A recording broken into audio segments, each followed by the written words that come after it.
ईश्वर सत्य है, सत्य ही शिव है, शिव ही सुंदर है।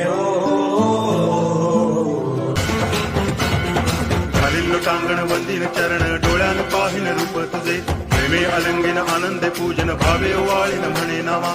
त्वमेव माता पिता त्वमेव, त्वमेव बंधुश्च सखा त्वमेव, त्वमेव विद्या तरुणं त्वमेव, त्वमेव सर्वं मम देव देव। कायेन वाचा मनसेन्द्रियैर्वा बुद्ध्यात्मना वा प्रकृति स्वभावात् करोमि यद्यत् सकलं परस्मै नारायणायति समर्पयामि। अच्युतं केशवं रामनारायणं कृष्ण दामोदरं वासुदेवं हरि गिरिधरं माधवं गोपिकावल्लभं जानकीनायकं रामचन्द्रं भजे। हरे राम राम राम